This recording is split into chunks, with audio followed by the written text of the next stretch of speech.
masuk masjid harus semakin tawadu. Kita di masjid harus semakin rendah hati. Harus semakin sadar bahwa kondisi kita, posisi kita adalah seorang hamba.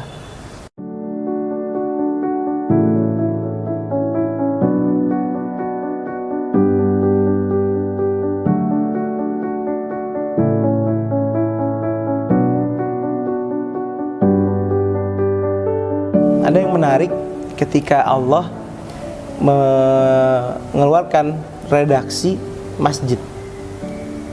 Kalau misalkan kita sama-sama tahu kalau ibadah utama orang Islam itu adalah sholat, tempatnya di masjid. Kenapa sih Allah tidak membilang tempat ibadah orang Islam itu dengan sebutan musola? Karena dalam bahasa Arab, mim di depan itu, mim sebelum kata-kata itu bisa berarti tempat dan waktu atau alat. Ya, jadi kalau misalkan bilangnya musola, itu dia tempatnya sholat. Tapi kenapa disebutnya masjidun? Kenapa disebutnya masjid? Tempatnya orang sujud. Nah, ini yang menarik. Karena sejatinya sujud ini adalah gestur dari tubuh beribadah yang sangat betul-betul kondisinya paling rendah. Artinya gini, kepala, tempat kesombongan kita yang paling besar kan di kepala, Pak ya.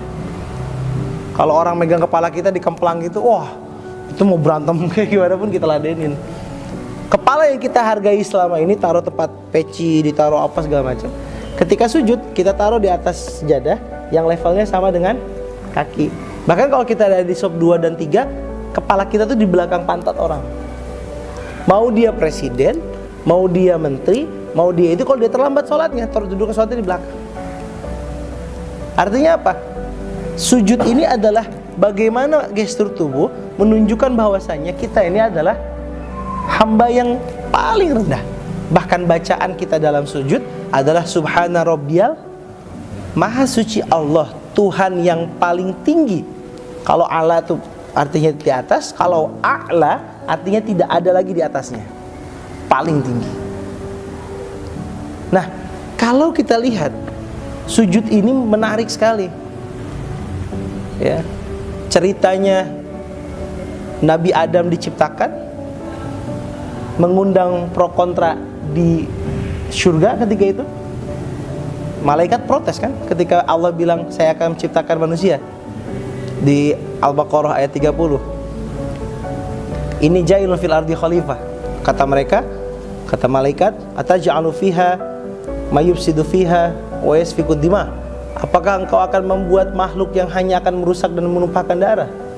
Allah tidak menjawab apa-apa kecuali saya lebih tahu dari apa yang engkau tidak ketahui.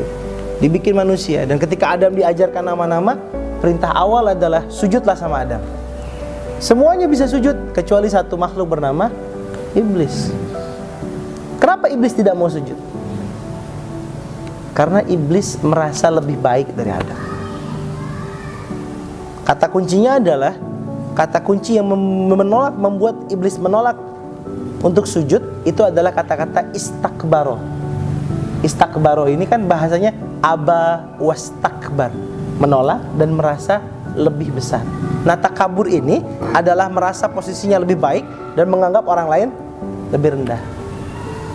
Nah, jadi kalau kita lihat, kebalikan dari sujud adalah takabur.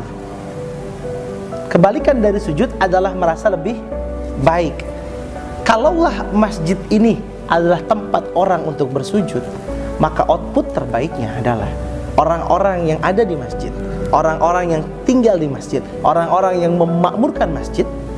Ketika selesai dia tinggal di masjid, kembali ke kehidupan masyarakat, adalah orang-orang yang rendah diri di hadapan Allah. Dia gak pernah ngerasa kuat, gak pernah ngerasa hebat, karena dia tahu segala sesuatu ini ketentuan Allah. Dan ketika dia berhadapan dengan manusia yang lain, dia punya pasangan namanya rendah hati di hadapan manusia. Masuk masjid harus semakin tawadu. Kita di masjid harus semakin rendah hati. Harus semakin sadar bahwa kondisi kita, posisi kita adalah seorang hamba. Nah, disinilah masjid bisa makmur, bisa menarik banyak orang. Kapan? Ketika orang-orang di dalamnya tidak lagi berebut siapa yang paling hebat, siapa yang paling berpengaruh, siapa yang paling berkuasa, tapi mereka semua berebut siapa yang paling rendah di hadapan Allah dan siapa yang paling rendah hati di hadapan manusia itu. Dua kata kuncinya, rendah diri di hadapan Allah, rendah hati di hadapan manusia. Jadi outputnya orang masjid itu.